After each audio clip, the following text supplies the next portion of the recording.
नमस्कार दोस्तों, आप सभी का स्टडी फॉर यूपीएससी चैनल में स्वागत है। हम लोग एंशिएंट हिस्ट्री से मिडिवल हिस्ट्री की ओर बढ़ रहे हैं धीरे धीरे, और उसी का यह अगला वीडियो होगा।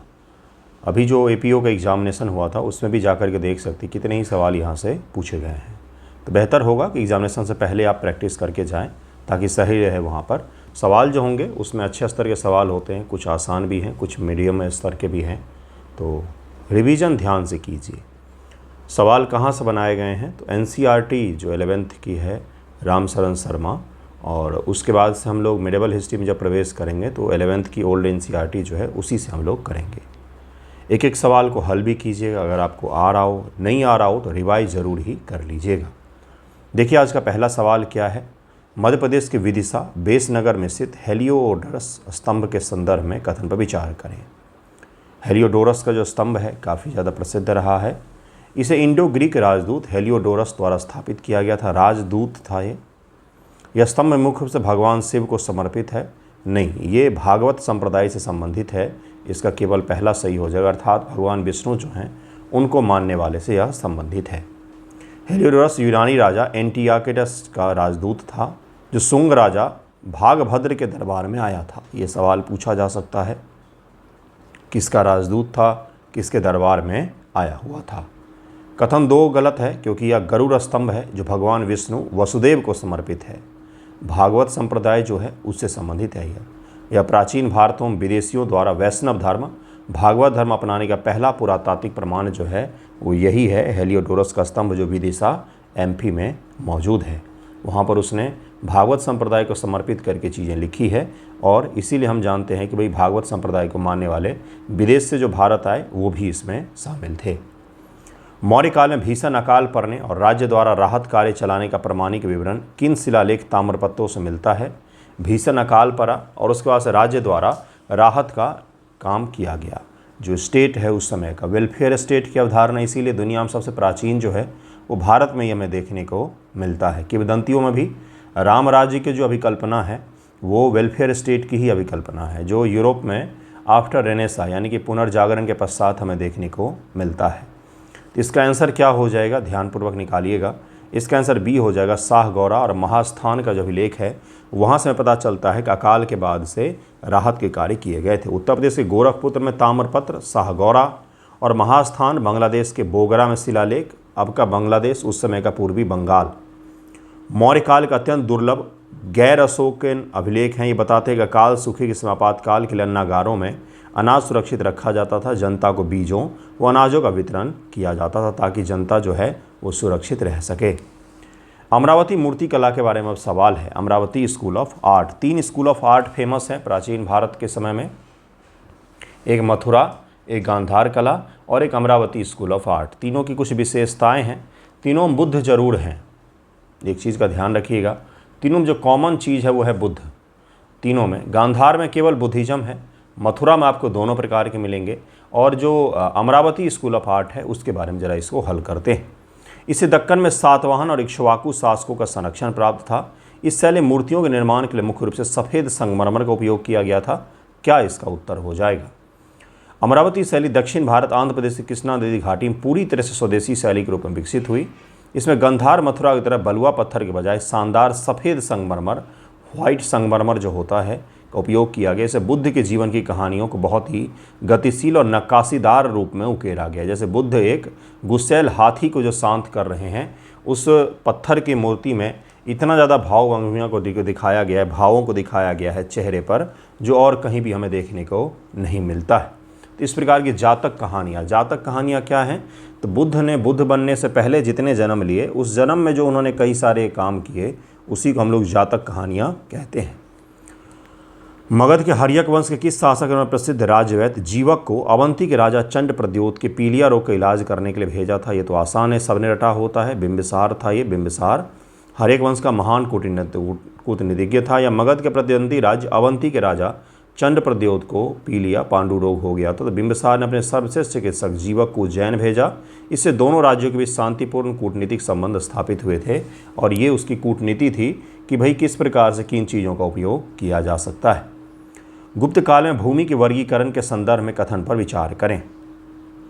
क्षेत्र गुप्त काल से संबंधित है। का अर्थ खेती न करने योग्य बंजर भूमि था, क्षेत्र जिसको कहा गया है। खिल का अर्थ वह भूमि था जिस पर खेती की जाती थी। क्या ये सही है? क्या हो जाएगा इसका आंसर? क्षेत्र और खिल पढ़ा है आपने, एनसीईआरटी का फैक्ट है ये सीधा सीधा। इसका आंसर क्या हो जाएगा? इसका आंसर डी हो जाएगा। ना तो एक ना तो दोनों ही गलत हैं। दोनों परिभाषाएं आपस में बदली हुई हैं। अर्थात खिल का अर्थ होता था खेती न करने योग्य बंजर भूमि को हम लोग खिल कहते थे, और क्षेत्र का तात्पर्य होता था वह भूमि जिस पर खेती की जाती थी। तो क्षेत्र का मतलब ऐसा एरिया जहाँ पर खेती की जा सकती है, और खिल का तात्पर्य ऐसा जगह, ऐसा बंजर भूमि जिस पर अब खेती नहीं की जा सकती है। यह बंजर या परती भूमि जिसे जोता नहीं गया था। इसके अलावा अप्रहत जंगली भूमि, अप्रहत जिसको अभी यूज नहीं किया जा रहा है, अप्रहत जंगली भूमि आज के समय में आपको कम दिखते हैं। उस समय सोचिए कुछ हज़ार में, कुछ लाख में आबादी होगी भारत की, और ऐसे समय में कितने बड़े एरिया में जंगल होगा, है ना। वस्तु रहने योग्य भूमि को वास्तु कहते थे। वास्तु, वास्तु अर्थात रहने योग्य भूमि, व रहने योग्य भूमि वास्तु, यहीं से वास्तु शास्त्र शब्द जो आया है वो यहीं से आया। तो वास्तु, वास्तु का क्या तात्पर्य है? रहने योग्य भूमि। चमकदार पॉलिश वाले चुनार के बलुआ पत्थर से बनी पटना से प्राप्त दीदारगंज यक्षी की मूर्ति किस प्राचीन भारतीय कला का सर्वोत्कृष्ट उदाहरण माना जाता है? यक्षिनी की जो मूर्ति है आज भी पटना म्यूजियम में, ये वर्ल्ड अट्रैक्शन है। बहुत ही सुंदर तरीके से उसको कार्य किया गया है। तो पूछा जा रहा है इसका आंसर क्या हो जाएगा? बी हो जाएगा। मौर्य कला का यह अद्भुत उदाहरण है। दीदारगंज यक्षी मौर्यकालीन मूर्ति कला का एक बेजोड़ नमूना है। इसकी सबसे बड़ी विशेषता इस पर की गई शीशे जैसी चमकदार पॉलिश है, जो मौर्य काल विशेषकर अशोक के काल के पत्थर तराशने की उन्नत तकनीक को हमें दिखाता है। और इसी समय में ब्लैक्ड पॉलिश्ड शब्द यहाँ पर है। पॉलिश्ड का मतलब तराशना ही होता है, और इसी प्रकार से इस मूर्ति को भी तराशा गया है, पत्थर को चमकाया गया है कि पत्थर चमकता हुआ आपको प्रतीत होता है। इतना अद्भुत है ये मूर्ति। इसका आंसर क्या हो जाएगा? इसका आंसर बी हो जाएगा। नेक्स्ट सवाल देखिए क्या है कि चीनी यात्री फाहियान की भारत यात्रा के संदर्भ में कथन पर विचार करें। फाहियान ने अपने यात्रा वृत्तांत में चंद्रगुप्त द्वितीय विक्रमादित्य की महानता और उसके नाम का स्पष्ट उल्लेख किया है। क्या ऐसा किया गया है क्या?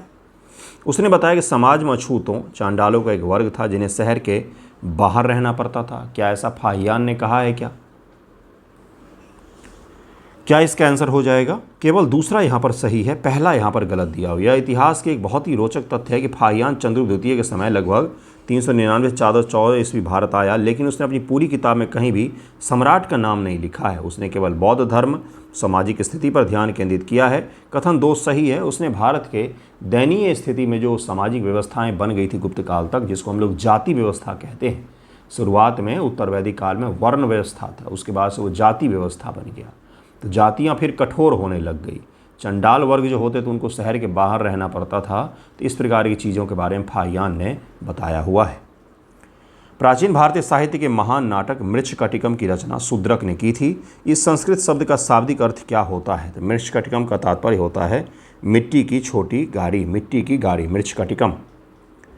मिट्टी की छोटी गाड़ी प्राचीन भारत का एक बहुत ही अनोखा नाटक है। राजाओं राजकुमारों की कहानियों के विपरीत इस नाटक में गरीब ब्राह्मण व्यापारी चारुदत्त और एक नगरवधू की प्रेम कहानी है। वसंत सेना उसका नाम था। नगरवधू को आप वैश्या कह सकते हैं। तो वैश्या क्या नाम था उसका? वसंत सेना। और नगरवधू गरीब ब्राह्मण व्यापारी चारुदत्त। तो चारुदत्त और वसंत सेना की कहानी जो है यही है मृच्छकटिकम में। मृच्छकटिकम में इसी की कहानी है। यह नाटक तात्कालिक समाज के आम लोगों, चोरों, जुआरियों के यथार्थवादी जीवन को दर्शाता है और यह बहुत ही प्रसिद्ध माना जाता है। अशोक के प्रमुख शिलालेखों के संदर्भ में निम्नलिखित कथन पर विचार करें। पहला स्टेटमेंट है कि अशोक के दूसरे प्रमुख शिलालेख हैं भारत के सुदूर दक्षिण के राज्य जैसे चोल, पांड्य, केरलपुत्र, सत्यपुत्र का उल्लेख है। कलिंग युद्ध के पश्चात के बाद अशोक ने अपने साम्राज्य में मृत्युदंड को पूरी तरह से समाप्त कर दिया था। इसका आंसर क्या हो जाएगा? केवल पहला सही है। पूरी तरीके से समाप्त करके मृत्युदंड को कोई भी साम्राज्य जो है वो चल ही नहीं सकता है। बिल्कुल सही सुन रहे हैं आप। साम्राज्य जो है वो केवल नैतिकताओं का आधार पर नहीं बन पाता है, उसमें रूल, लॉ एंड चीज़ों को बनाना पड़ता है, कई सारी चीज़ों को कठोर भी रखना पड़ता है। कथन 1 बिल्कुल सही है। दूसरा शिलालेख दक्षिण भारतीय राज्य के बारे में सबसे पुरानी जानकारी देता है जो अशोक के साम्राज्य से बाहर थे। कथन 2 गलत है। अहिंसा के बावजूद अशोक ने मृत्युदंड को समाप्त नहीं किया था। उसने केवल अपने अधिकारी राज्यों को आदेश दिया था कि मृत्युदंड पाने वाले कैदियों को अपील करने या प्रार्थना करने के लिए 3 दिन की मोहलत दी जाए। चतुर्थ स्तंभ लेख में ये हमें देखने को मिलता है। तो आज भी जो दुनिया भर में प्रचलित है कि मृत्युदंड जिनको मिलता है वो याचना कर सकते हैं। देश के सुप्रीम जो होते हैं जैसे राष्ट्रपति हैं अपने देश में, तो उनके सामने क्षमा याचना कर सकते हैं। तो इसके लिए आज भी समय दिया जाता है। प्राचीन भारतीय इतिहास में नियमित और बड़ी संख्या में पहली बार सोने के सिक्के जारी करने का श्रेय किस राजवंश को दिया जाता है? नियमित, ध्यान रखिएगा इस चीज़ को, नियमित और बड़ी संख्या में दोनों चीज़ें हैं यहाँ पर। तो ये जारी किया था हिंद यवन इंडो ग्रीकों ने जारी किया था। भारत में सबसे पहले सोने के सिक्के जारी करने का श्रेय हिंद यवन शासकों को जाता है। इसके अलावा उन्होंने सबसे पहले ऐसे सिक्के चलाए जिन पर राजाओं के नाम और चित्र बने होते थे। कुषाणों ने सबसे शुद्ध सोने के सिक्के चलाए थे, लेकिन शुरुआत हिंद यवनों ने किए थे। सबसे शुद्ध जो हैं वो कुषाणों ने चलाए, लेकिन शुरुआत जो सोने के सिक्के की मानी जाती है भारत में, वो हिंद यवन जो इंडो ग्रीक शासक थे उन्हीं के द्वारा ये किया गया था। गुप्तकालीन प्रांतीय प्रशासन के संदर्भ में कथन पर विचार करें। प्रांतीय प्रशासन के संदर्भ में साम्राज्य को कई प्रांतों में विभाजित किया जाता था। जैसे आज भारत है, भारत बिहार, उत्तर प्रदेश, नागालैंड, तमिलनाडु इस प्रकार से विभाजित है। उस समय में साम्राज्य को विभाजित किया था। जिसे भुक्ति कहा जाता था उसके प्रमुख को ऊपरीक कहा जाता था। भुक्ति को आगे जिलों में विभाजित किया था, तो जिसे विषय कहा जाता था उसका प्रमुख विषयपति होता था। क्या हो जाएगा इसका उत्तर? 61 का आंसर क्या होगा? दोनों कथन यहाँ पर सही दिया हुआ है। यह गुप्त प्रशासन के सटीक पदानुक्रम है। इसको याद रखना, आपको ये पूछा जाता है राजा या साम्राज्य, देन क्या हो जाएगा? भुक्ति। भुक्ति का मतलब जैसे अभी बिहार है, उत्तर प्रदेश है, इस प्रकार से। ऊपरीक महाराज, इसका जो अधिकारी होता था उसको हम लोग ऊपरीक महाराज कहते थे। देन कौन होगा? देन होगा विषय या जिला जिसको कहा जाता है विषय। इसका कौन सा होगा? तो विषयपति इसका शासक होगा। विषय के बाद वीथी या तहसील जिसको कहते हैं हम लोग, ठीक है। जिला के नीचे तहसील। उसके बाद से क्या होगा? तो ग्रामिक या ग्राम जिसको हम लोग कहते हैं। ग्राम इकाई होगा और ग्रामिक उसका आधिकारिक होगा। तो इसको ज़रूर याद रखिएगा, ये सारा पूछा जा सकता है। विषयपति की सहायता के लिए एक जिले में एक परिषद होती थी जिसमें व्यापारी, कारीगर, लिपिक, कायस्थ शामिल होते थे। ये जो कायस्थ जाति आप देखते हैं आज भी बिहार में है और बाकी जगहों पर, ये उपजातियाँ हैं, ये बाद में पनपी हुई जातियाँ हैं। जैसे कायस्थ जो है मुख्य रूप से इनका उदय गुप्त काल के दौरान ही माना जाता है। लिपिक के काम ये करते थे। किस गुप्त सम्राट को उनके सिक्कों पर वीणा बजाते हुए दिखाया गया है? और इलाहाबाद शिलालेख में उसे कविराज, कवियों का राजा को उपाधि दी गई है। तो ये समुद्रगुप्त है। इसका आंसर ए हो जाएगा। समुद्रगुप्त महान योद्धा, भारत का लेपोनियन ही नहीं था बल्कि वह कला, साहित्य, संगीत का भी बहुत बड़ा संरक्षक था। उसके कुछ सिक्के सोने के सिक्के में उसे पलंग पर बैठ करके बीना बजाते हुए दिखाया गया है। हरिसेन ने उसे अपनी कविता के लिए कविराज कहा है। तो उस समय के जो शासक होते थे उन्हें सारी विद्या में निपुण माना जाता था। राजनीति, युद्ध कौशल, आर्ट, हर चीज़ में। अशोक द्वारा नियुक्त विशेष अधिकारियों धम्म महामात्रों के संदर्भ में निम्नलिखित कथन पर विचार करें। उन्हें विशेष रूप से केवल बौद्ध धर्म का प्रचार करने और अन्य धर्मों को दबाने के लिए नियुक्त किया गया था। अशोक ने 13वें प्रमुख शिलालेख में इनकी नियुक्ति का विवरण दिया है। तो आपको पता ही होगा, इसका आंसर डी हो जाएगा। दोनों ही यहाँ पर गलत दिया हुआ है। धम्म महामात्रों का काम केवल बौद्ध धर्म फैलाना नहीं था बल्कि सभी धर्म, ब्राह्मण, आजीवक, जैन लोग कल्याण का ध्यान रखना था। मुख्य रूप से समाज में नैतिकता और कल्याण का ध्यान रखना था। दासों के साथ क्रूरता रोकना, न्याय सुनिश्चित करना था। ये शब्द बहुत बड़ा होता है, जस्टिस। और धम्म का तात्पर्य जो होता था वो धर्म और जस्टिस से ही आप ले सकते हैं कि फॉलो द रूल। जस्टिस का मतलब यही होता है, सामाजिक रूल या राजा के द्वारा जो बनाए गए रूल हैं उसका पालन करें।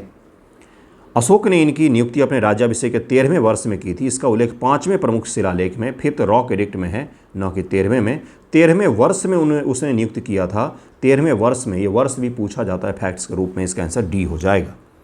मौर्यकालीन अर्थव्यवस्था में सीता शब्द का प्रयोग निम्न से किसके लिए किया जाता है? तो राज्य के सीधे नियंत्रण वाली शाही भूमि से प्राप्त होने वाली आय जो है, इसके लिए सीता का उपयोग किया जाता था।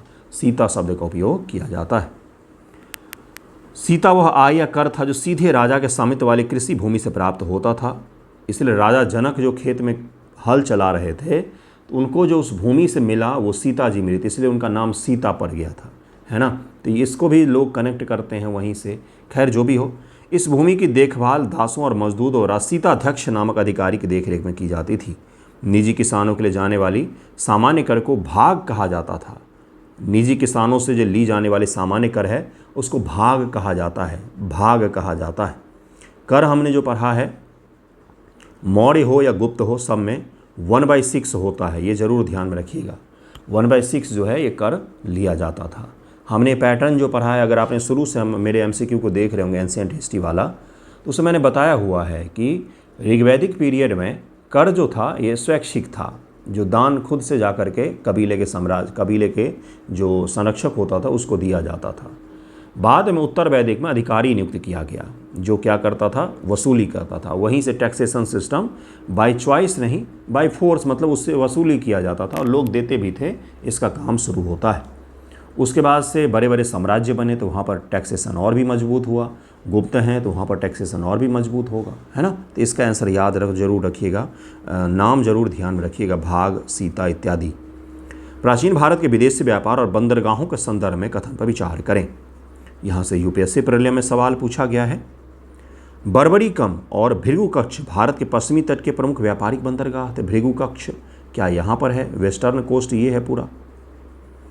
ताम्रलिप्ति पूर्वी तट बंगाल का सबसे बड़ा बंदरगाह था जहाँ से दक्षिण पूर्व एशिया के साथ व्यापार होता था। 2 ऑप्शन यहाँ पर दिए, 2 स्टेटमेंट दिए गए हैं, जरा निकालिए इसका उत्तर क्या हो जाएगा। इसका उत्तर हो जाएगा, बिल्कुल सही बात है, दोनों ही इसका आंसर हो जाएगा।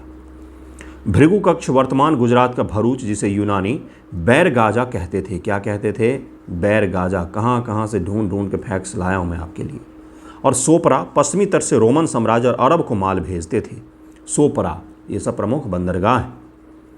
पूर्व में बंगाल में ताम्रलिप्ति सबसे महत्वपूर्ण बंदरगाह था जो गंगा के डेल्टा पर स्थित था, जहाँ से जहाज स्वर्ण भूमि अर्थात इंडोनेशिया, मलेशिया और चीन की ओर जाते थे। देखिए ये भारत है, यहाँ से जहाज़ पश्चिम की ओर जाएगा और यहाँ से जहाज़ पूरब की ओर जाते थे। बस इतना ही सिंपल है ये। और इस पर कुछ कुछ तट हैं, उनके बंदरगाह हैं, उनके नाम ध्यान में रखने, बस हो गया, बात खत्म। प्राचीन भारत के प्रसिद्ध साहित्यिक रचना गाथा सप्तशती, जो 700 प्रेम कविताओं का संग्रह है, किस भाषा में रचित है? गाथा सप्तशती में क्या है? तो 700 प्रेम कविताएं हैं इसमें, है ना। प्रेम कविताएं दिए गए गुरु। 66 का आंसर क्या हो जाएगा? C, प्राकृत, महाराष्ट्री प्राकृत में इसको लिखा गया है। गाथा सप्तशती की रचना सातवाहन वंश के 17वें राजा हाल ने की थी।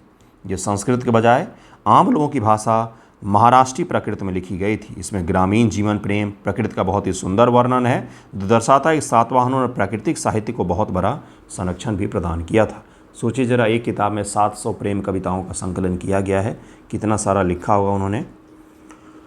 कुषाण शासकों द्वारा धारण की गई शाही उपाधियों के संदर्भ में कथन पर विचार करें। उन्होंने देवपुत्र की उपाधि रोमन सम्राटों से प्रेरित होकर अपनाई थी। क्या कुषाणों ने देवपुत्र की उपाधि रोमनों से सीख करके अपनाई थी क्या? NCERT में एक चैप्टर है गुरु, क्या नाम है उसका? बाहरी जो आक्रमण हो उसका प्रभाव। उसमें सामाजिक, आर्थिक, राजनीतिक हर प्रकार के प्रभाव दिए गए हैं। तकनीकी रूप से क्या प्रभाव पड़ा, एग्रीकल्चर पर क्या प्रभाव पड़ा, कौन कौन सी चीज़ें हमने बाहर से सीखी, हमने कौन कौन से सिखाई, है ना। उन्हें कैसर की उपाधि चीनी सम्राट से प्रेरित होकर अपनाई। उन्होंने कैसर की उपाधि चीनी सम्राटों से प्रेरित होकर बनाई क्या? बताइए इसका उत्तर क्या हो जाएगा। अब तो एग्ज़ाम है भाई कुछ दिनों में, UPSC में भी इस प्रकार के प्रश्न पूछे जाते हैं। इसका आंसर क्या हो जाएगा? D, दोनों ही यहाँ पर गलत दिया हुआ है। कुषाणों का साम्राज्य एक वैश्विक चौराहा था। क्यों भाई, कहाँ पर था वो? अगर भारत बनाएंगे तो वर्तमान का पाकिस्तान, अफ़गानिस्तान, चीन, सेंट्रल एशिया, ये सब का इलाका जो है, ये सब कुषाणों के तहत में आते थे। ऐसे जगह पर था जहाँ पर बहुत सारी सभ्यताएं मिल रही थी। ध्यानपूर्वक सुनिएगा शब्दों को, देश नहीं, ये देश तो अब के बने हुए हैं गुरु, ये तो 100 साल के पहले जाएंगे तो इनमें से कोई देश नहीं दिखेगा आपको, भारत चीन को छोड़ करके। ये सभ्यताओं के क्या हैं? मिलन बिंदु हैं। चीनी सभ्यता, सेंट्रल एशियाई सभ्यता और फारस की सभ्यता जो है, ईरानी सभ्यता, और भारत की महान सभ्यता तो है ही। इन सभ्यताओं को केंद्र बिंदु पर इनको साम्राज्य बनाया गया था ये, इसलिए इनमें सभी के गुण तत्व हमें देखने को मिलते हैं। उन्हें देवपुत्र की उपाधि चीनी सम्राट जो खुद को स्वर्ग का पुत्र कहते थे वहाँ से लिया है, देवपुत्र की उपाधि।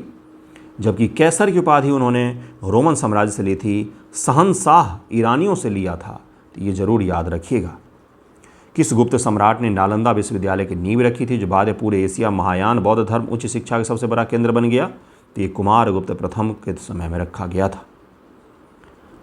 5वीं शताब्दी गुप्त शासक कुमारगुप्त प्रथम महेंद्रादित्य ने बिहार में नालंदा महाविहार की स्थापना की। हालांकि गुप्त राजा स्वयं कट्टर हिंदू वैष्णव शैव थे। बहुत गलत शब्द लिखा हुआ है, स्वयं वैष्णव शैव थे, कट्टरता नहीं थी उनमें। कट्टरता होती तो कैसे बुद्धिज्म को फलने फूलने देते। उन्होंने इस बौद्ध विद्यालय को भारी दान दिया, उनकी धार्मिक सहिष्णुता को दर्शाता है। बाद में हर्ष और पाल राजाओं ने भी इसको संरक्षण दिया। विश्वविद्यालय को संरक्षण दे रहे हैं। कुछ दिन पहले मैंने एक आर्टिकल डिस्कस किया था इंडियन एक्सप्रेस में, मैंने अभी पढ़ाऊँगा फिर से पीटी के बाद न्यूज़पेपर। कॉग्निटिव जो वर्ल्ड है वो फिर से तैयार हो रहा है, मतलब ज्ञान आधारित विश्व व्यवस्था फिर से तैयार हो रहा है। ऐसे में हमें विश्वविद्यालयों की आवश्यकता पड़ेगी, अच्छे विश्वविद्यालयों की। इसका आंसर बी हो जाएगा।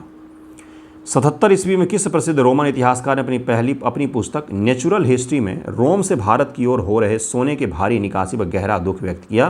तो ये है प्लिनी। प्लिनी रोता था कि भाई भारत सारे यहाँ से स्वर्ण जो हैं वो भारत जा रहे हैं और भारत से सारा कॉटन और बाकी चीज़ों का निर्यात किया जाता था। प्लिनी ने अपनी किताब में शिकायत की कि रोमन लोग विलासिता की वस्तुएं जैसे भारत की काली मिर्च, मलमल, मोती के दीवाने हो गए हैं, जिसके कारण हर साल रोमन साम्राज्य का करोड़ों का सोना भारत चला जाता है। यह भारत के पक्ष पर व्यापार संतुलन को दिखाता है। महाराष्ट्र के औरंगाबाद में स्थित अजंता गुफाओं की चित्रकला का मुख्य विषय क्या है? इसका मुख्य विषय है बुद्ध का जीवन और जातक कथाएँ। अजंता गुफाएँ में 29 गुफाएँ हैं। प्रीलियम फैक्ट, ये सभी विशेष रूप से बौद्ध धर्म हीनयान और महायान दोनों को समर्पित हैं। यही लाइन पूछेगा कि अजंता गुफाओं में केवल हमें महायान से जुड़े हुए चित्र मिले हैं, बताइए। इनमें गुफाओं विशेषकर गुफा संख्या 1, 2, 16, 17 में फ्रेस्को टेपेरा तकनीक का उपयोग करके बुद्ध के जीवन की घटनाओं को उनके पिछले जन्म के बहुत ही खूबसूरती से चित्रित किया गया है। संस्कृत व्याकरण के सबसे प्राचीन और मूलभूत ग्रंथ अष्टाध्यायी की रचना किसने की थी? ये किसने की? ये पाणिनि महोदय करते हैं और बाद में इसी पर महाभाष्य लिखा जाता है पतंजलि के द्वारा, जो टीका है। व्याकरण का क्या तात्पर्य होता है? पढ़ लिया, आगे बढ़ गए, समझने का प्रयास नहीं किया कि व्याकरण का क्या क्या तात्पर्य होता है। व्याकरण भाषा को यूनिवर्सल बनाता है। हिंदी है, आपने कभी सुना है बोलियों का व्याकरण होता हो? जैसे मगही है, मगही का व्याकरण मगही एरिया में ही चलेगा। व्याकरण क्या करता है? जैसे मैं हूँ, मुझे अगर इंग्लिश सीखना होगा तो मैं सबसे पहले क्या उठाऊँगा? इंग्लिश व्याकरण उठाऊँगा, ग्रामर उठाऊँगा। क्या है वो? कि कैसे बोला जाता है, कैसे शब्दों को उच्चारण किया जाता है, कैसे चीज़ों को लिखा जाता है उस भाषा में, उसका ज्ञान हमें देता है। तो एक व्याकरण ने भारत के एकीकरण को मजबूत किया कि पूरा भारत अब एक ही प्रकार के संस्कृत बोलेगा, क्योंकि उसका रूल एंड रेगुलेशन तय कर दिया गया है। जिससे क्या होगा? भाषा का एकीकरण होता है, देश का एकीकरण होता है। उससे एक समान भाषा बोलने वाले लोग इस देश में रहेंगे। इसलिए व्याकरण का बहुत महत्व है। हम लोग पढ़ करके इसे आगे बढ़ जाते हैं। और पाणिनि को व्याकरण कहाँ से मिला था? तो भगवान शिव जो हैं वो जब करते हैं तांडव तो उससे 23 प्रकार की ध्वनियाँ निकलती हैं। उसी 23 ध्वनियों से इस व्याकरण की रचना की थी पाणिनि ने। ठीक है, ये कहा जाता है। बाकी तो अब आगे बढ़ते हैं। यह केवल एक व्याकरण की किताब नहीं थी, बल्कि भाषा विज्ञान है, एक गणितीय चमत्कार है। इस वैदिक संस्कृत को मानकीकृत करके शास्त्रीय संगीत का रूप दिया गया। बाद पतंजलि ने इसी पर महाभाष्य नामक टीका लिखा। पाणिनि जो संभवतः नंद वंश के समकालीन थे ऐसा माना जाता है। कुछ स्रोतों में इनको अफगानिस्तान का बताते हैं, कुछ स्रोतों में इनको भारत के बिहार का बताते हैं। चलिए आगे बढ़ते हैं। तो व्याकरण का बहुत महत्व होता है। उस समय व्याकरण लिखना यह अद्भुत ही था। प्राचीन भारतीय इतिहास के कालक्रम में विक्रम संवत और शक संवत के बीच कितने वर्षों का अंतर है? इसका अंतर हो जाएगा 135 वर्ष। विक्रम संवत की शुरुआत 57 ईसा पूर्व में मालवा के राजा विक्रमादित्य ने शकों को हराने के बाद की थी। शक संवत की शुरुआत 78 ईस्वी में कुषाण राजा कनिष्क के राज्याभिषेक से हुई थी, जिसे भारत सरकार अपनाती है। इसलिए 57 BC 0 से 57 साल पहले और 78 AD यानी कि 0 से 78 साल बाद के बीच के कुल अंतर 135 वर्ष हो जाएगा। ईसा से पहले और ईसा के बाद इन दोनों को जोड़ेंगे तो 135 वर्ष हो जाएगा। उत्तर पश्चिम भारत में अशोक के शिलालेख में उपयोग की खरोष्ठी लिपि जो दाईं से बाईं ओर लिखी जाती है मुख्य रूप से किस विदेशी लिपि से विकसित हुई? लिपि की बात करें, देवनागरी लिपि है और हिंदी भाषा है, मैथिली भाषा है, लिपि है जिसमें भाषा को लिखा जाता है। बी हो जाएगा, अरमाइक है, अरमाइक से इसको लिखा गया है। और जब ईरान फारस की हखमनी साम्राज्य ने उत्तर पश्चिम भारत सिंध पंजाब पर कब्जा किया तो उनके क्लर्क लिपिक अपने साथ अरमाइक लिपि लाए। लिपि है ये। उसी अरमाइक लिपि के भारतीयकरण से खरोष्ठी का जन्म हुआ जिसे अशोक ने मानसेहरा और शहबाजगरी का अभिलेखों में इस्तेमाल किया है। प्राचीन भारत में कारीगरों और व्यापारियों के संघ अर्थव्यवस्था के रीढ़ थे। इन व्यापारिक संघों श्रेणी के प्रमुख या अध्यक्ष को क्या कहा जाता था? जैसे आज जो है ये फिक्की है या अलग अलग आप सुनते होंगे ये व्यापारियों का समूह होता है ना। उसी प्रकार से श्रेणियाँ हुआ करती थी, बहुत पावरफुल श्रेणियाँ हुआ करती थी। गुरु आज ही बहुत पावरफुल होता है लॉबी, बिजनेस लॉबी, है ना। तो इसके अध्यक्ष को क्या कहा जाता है? इसके अध्यक्ष को श्रेष्ठी या जेठक कहा जाता है। ये गिल्ड इतने शक्तिशाली थे कि उनके अपने नियम, अपने बैंक, अपनी सेनाएं होती थी। इनके प्रमुख को श्रेष्ठी या पाली में जेठक कहा जाता था, जिससे आज का सेठ शब्द बनता है। सार्थवाह शब्द दूरी के कारवां काफिले का नेता होता था, तो जेठक से ही सेठ शब्द बना है। ठीक है। जब 326 ईसा पूर्व में सिकंदर ने भारत के उत्तर पश्चिम पर आक्रमण किया था तो उस समय शक्तिशाली मगध साम्राज्य पर किस राजा का शासन था? तो इस समय धनानंद का शासन हुआ करता था। शक्तिशाली था ये काफ़ी। यूनानी लेखक उसे एग्राम्स या जेंड्राम्स कहते हैं। धनानंद के पास इतनी विशाल और भयानक सेना थी कि सिकंदर के सैनिक डर गए थे। उन्होंने व्यास नदी को पार करने से इनकार कर दिया था, जिसके बाद सिकंदर को वापस लौटना पड़ा था। विशाख दत्त द्वारा रचित संस्कृत नाटक देवी चंद्रगुप्तम का मुख्य विषय क्या है? विशाख दत्त ने 2 नाटक लिखा है। एक लिखा है मुद्रा राक्षस, जिसमें भारत के प्राचीन भारत के सबसे बड़े वंश मौर्यों के बारे में जानकारी मिलती है, और एक लिखा है देवी चंद्रगुप्तम, जिसमें हमें दूसरे सबसे बड़े वंश गुप्तों के बारे में जानकारी मिलती है। तो इसमें क्या है भाई? तो चंद्रगुप्त द्वितीय द्वारा शक राजा को मारकर अपनी भाभी ध्रुव देवी को बचाने की कहानी जो है वो इसी में लिखा गया है, देवी चंद्रगुप्तम में। इस नाटक के अनुसार समुद्रगुप्त के बाद उसका कमजोर बेटा रामगुप्त राजा बना। शक राजा ने उस पर हमला किया। संधि की शर्त रखी कि रामगुप्त अपनी पत्नी ध्रुव देवी शकों को सौंप दे, और रामगुप्त ने दे दिया। रामगुप्त मान गया, इतना कमजोर था ये। लेकिन उसका छोटा भाई चंद्रगुप्त द्वितीय महिला के वेश में शक शिविर में गया, शक राजा को मार डाला। बाद में रामगुप्त को भी हटाकर खुद गद्दी पर बैठा और ध्रुव देवी से उसने विवाह भी किया।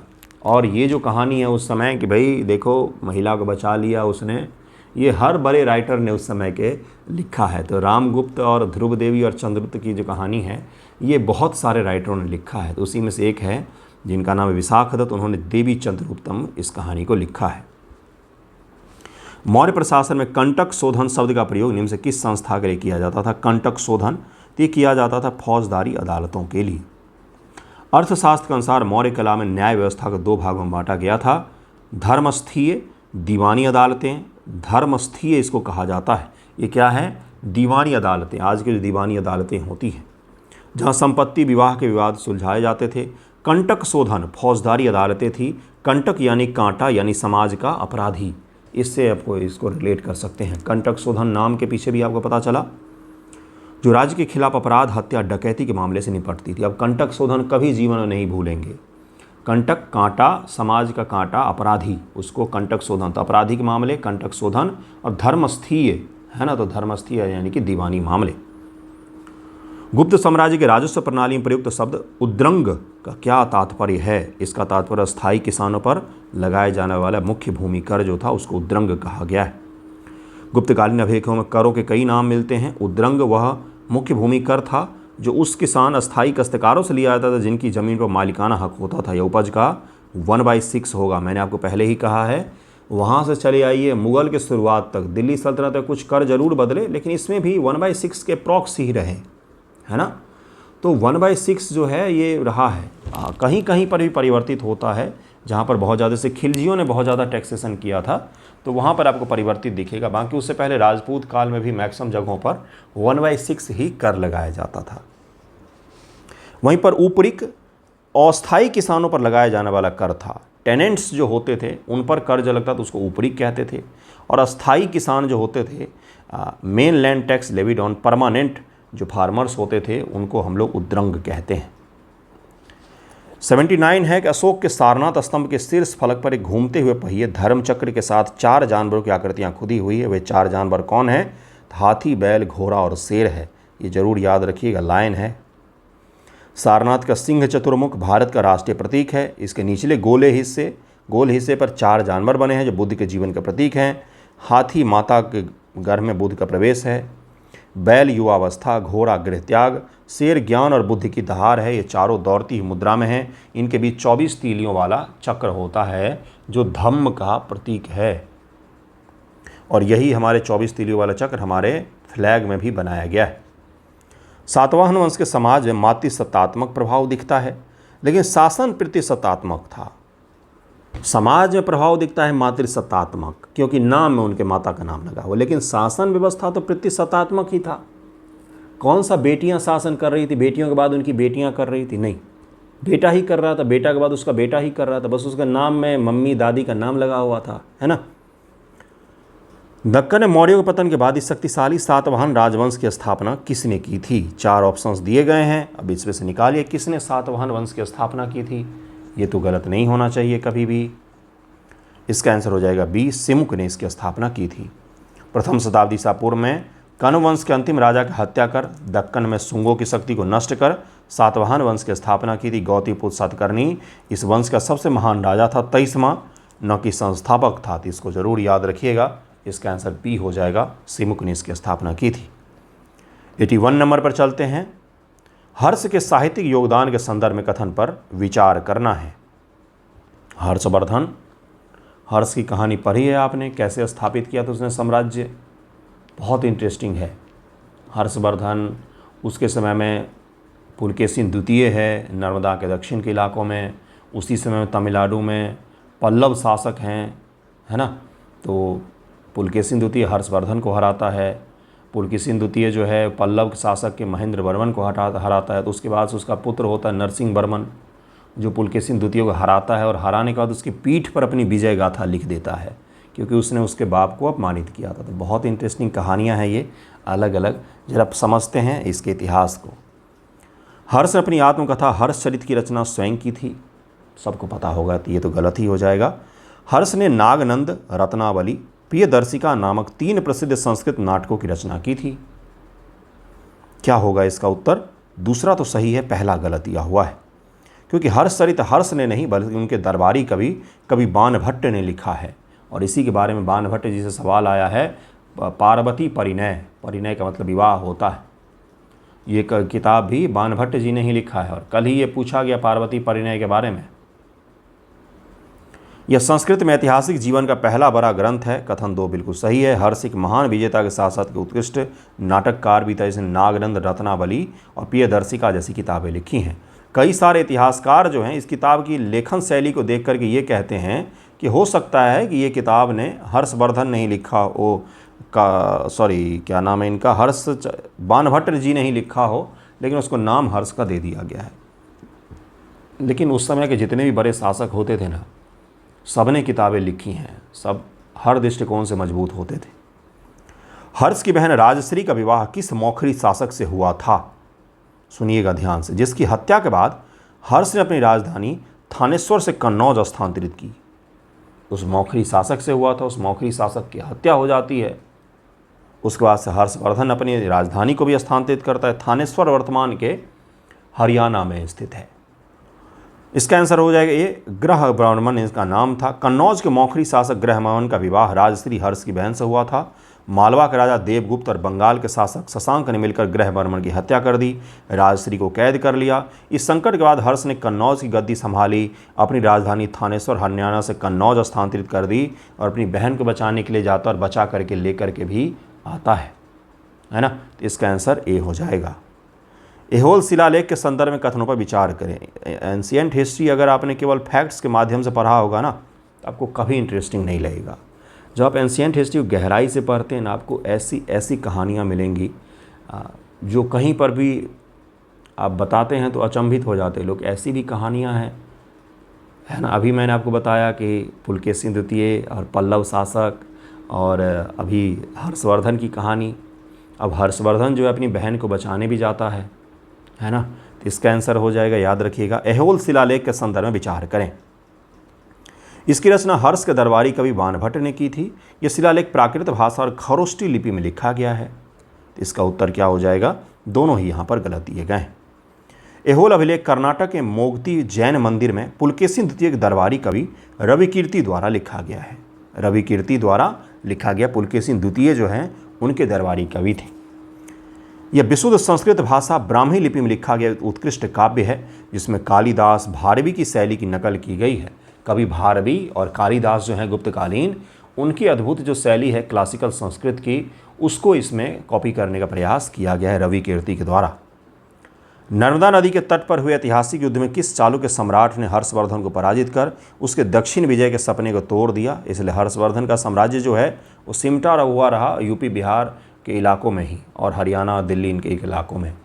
बंगाल भी नहीं जा सकता था क्योंकि वहाँ पर गौर वंश का शासक शशांक मौजूद था जो शैविज्म को फॉलो करता था, है ना। नर्मदा के नीचे भी नहीं जा सकता था क्योंकि पुलकेशिन द्वितीय था, और ये दोनों शासक ने हर्ष को कभी जीतने नहीं दिया, है ना। इसका आंसर क्या हो जाएगा, पुलकेशिन द्वितीय इनका नाम है। हर्षवर्धन उत्तर भारत सकलो उत्तरापथनाथ का निर्विवाद स्वामित्व था। जब उसने दक्षिण की ओर विस्तार करने की कोशिश की तो 618-619 के आसपास नर्मदा नदी के तट पर वातापी के चालुक्य राजा पुलकेशिन द्वितीय ने उसे करारी हार दी थी, जिसके बाद से हर्षवर्धन कभी नीचे नहीं बढ़ पाया। प्रसिद्ध चीनी तीर्थयात्री ह्वेनसांग के संदर्भ में कथनों विचार करें। यह चालुक्य राजा पुलकेशिन प्रथम के शासनकाल में भारत आया था। उसने हर्ष द्वारा कन्नौज में आयोजित भव्य धार्मिक सभा की अध्यक्षता की थी। इसका आंसर केवल दूसरा यहाँ पर सही हो जाएगा। कथन 1 गलत है। ह्वेनसांग 7वीं शताब्दी हर्षवर्धन और पुलकेशिन द्वितीय न कि प्रथम, पुलकेशिन द्वितीय के समकालीन है।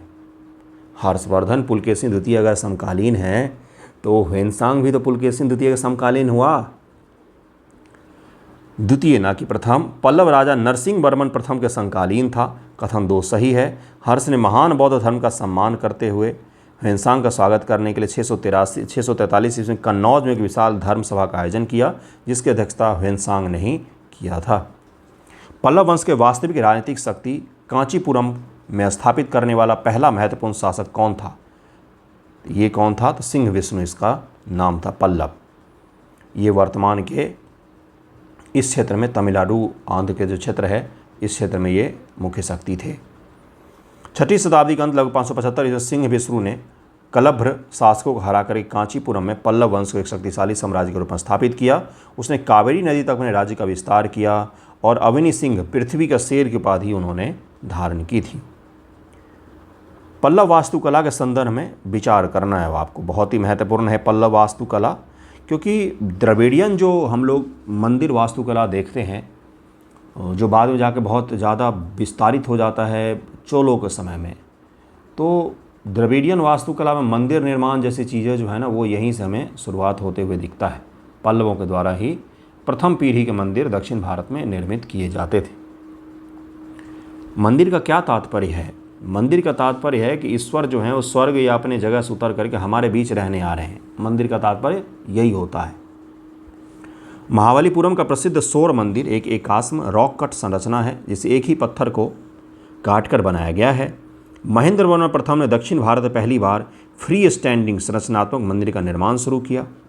2 कथन यहाँ पर दिए गए हैं, क्यों नहीं पूछेगा यहाँ से बताइए?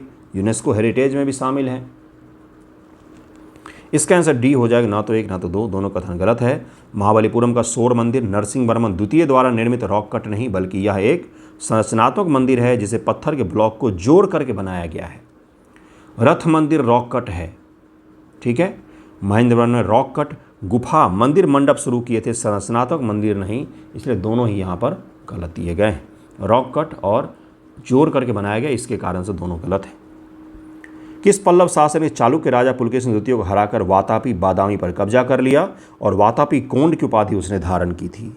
ये बहुत महान शासक है, नरसिंह वर्मन प्रथम नाम है इसका। पल्लव चालुक्य संघर्ष में अपने पिता की हार का बदला लेते हुए अभी मैंने आपको कहानी बताई कि नरसिंह वर्मन के पिता महेंद्र वर्मन प्रथम को पुलकेशिन द्वितीय ने हराया और हरा करके बहुत अपमानित किया था, है ना। तो उसके बाद से उसके नगर में जाकर के अपनी प्रशस्ति, जीत की प्रशस्ति स्थापित कर दी थी। तो जब नरसिंह वर्मन शासक बना तो उसने पुलकेशिन को न केवल हराया, पुलकेशिन द्वितीय को, बल्कि उसके पीठ पर अपनी विजय गाथा लिखी थी। तो इस प्रकार की अद्भुत कहानियाँ हैं। नरसिंह वर्मन प्रथम मामल्ला इसको कहा जाता है, या महामल्ल भी कह सकते हैं, मामल्ला कहते हैं। मामल्लपुरम इसी के नाम पर बना है। श्रीलंका के राजकुमार मानवम्मा की मदद से बादामी पर हमला किया। उसने पुलकेशिन द्वितीय को युद्ध में मार डाला और वातापी कोंड, वातापी के विजेता की उपाधि उसने धारण की थी। चालुक्य वास्तुकला के संदर्भ में कथन पर विचार करें। पदकल के मंदिर पूरी तरह से विशेष रूप से द्रविड़ वास्तुकला शैली का प्रतिनिधित्व करते हैं। पतकल का मंदिर जो है, पटकल का विरूपाक्ष मंदिर रानी लोक महादेवी द्वारा अपने पति विक्रमादित्य द्वितीय के पल्लवों पर 3 बार विजय को उपलक्ष्य बनवाया गया था। चालुक्य वास्तुकला है ये। इसका आंसर हो जाएगा बी। दूसरा तो सही है, पहला यहाँ पर गलत दिया हुआ है, क्योंकि चालुक्यों ने बेसर शैली विकसित की थी। द्रविड़, नागर और द्रविड़ का मिक्सर जो होता है इसको हम लोग बेसर कहते हैं। ठीक है। पटकल कर्नाटक की यूनेस्को विश्व धरोहर है, जहाँ 10 मंदिरों में से 4 उत्तर भारतीय नागर शैली में है, 6 दक्षिण भारतीय शैली में, दोनों का मिश्रण है। कथन 2 सही है। विरूपाक्ष मंदिर कांचीपुरम के कैलाशनाथ मंदिर से प्रेरित होकर के बनवाया गया था। मत्तविलास प्रहसन नामक प्रसिद्ध व्यंग्यात्मक संस्कृत नाटक की रचना किस शासक ने की थी? मत्तविलास प्रहसन प्रसिद्ध व्यंग्यात्मक है ये, इसका सैटेरिकल जिसको कहते हैं, महेंद्र वर्मन प्रथम ने इसकी रचना की थी। पल्लव राजा महेंद्र वर्मन प्रथम महान योद्धा होने के साथ साथ महान कवि, संगीतज्ञ, चित्रकार भी था। उसने मत्तविलास प्रहसन, शराबियों का प्रहसन नामक नाटक लिखी, जिसमें तत्कालीन कपालिक, पशुपतों और भ्रष्ट बौद्ध भिक्षुओं पर तीखा व्यंग्य किया गया था।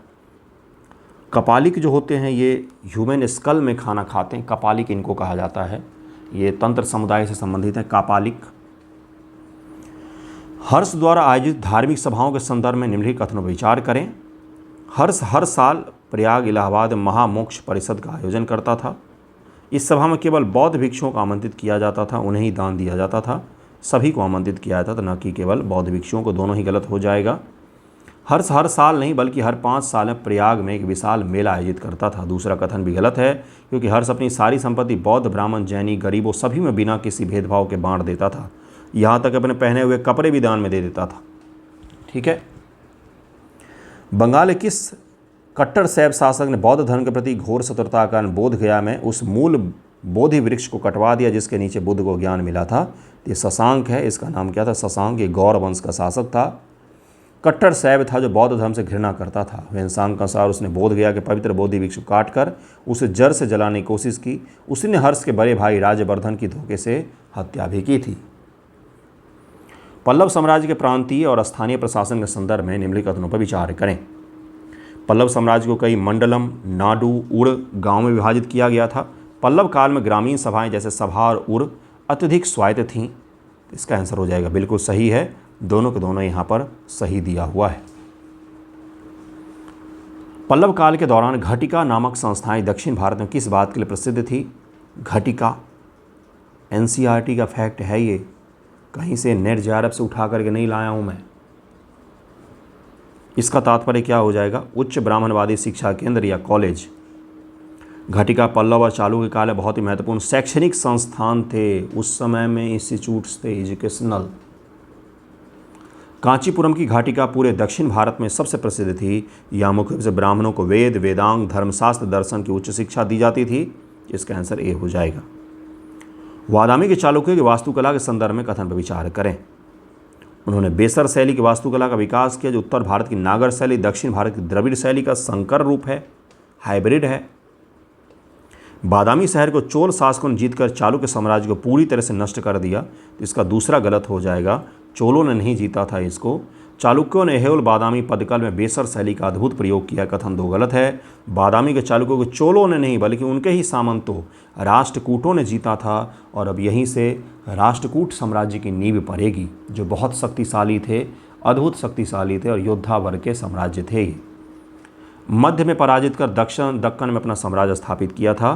तो राष्ट्रकूट जो यहाँ पर सामंत थे चालुक्यों के, वो अब उनका उदय हो जाएगा। ह्वेनसांग के जाने के कुछ ही वर्ष बाद किस चीनी बौद्ध यात्री ने समुद्री मार्ग से भारत की यात्रा और नालंदा विश्वविद्यालय के भिक्षु जीवन का बहुत ही विस्तृत विवरण छोड़ा? तो ये छोरा इत सिंह या जिसको यीजिंग कहा जाता है, ह्वेनसांग के 671 ईस्वी में इत सिंह ने इंडोनेशिया के रास्ते समुद्री मार्ग से भारत की यात्रा की। वह नालंदा में लगभग 10 वर्षों तक रहा। उसकी डायरी बौद्ध भिक्षुओं के दैनिक जीवन, उसके कपड़े, भोजन, नालंदा पाठ्यक्रम हर चीज़ के बारे में बताता है। हर्ष के शासनकाल की आर्थिक स्थितियों के संदर्भ में कथन पर विचार करें। 100 सवाल हम लोग करेंगे।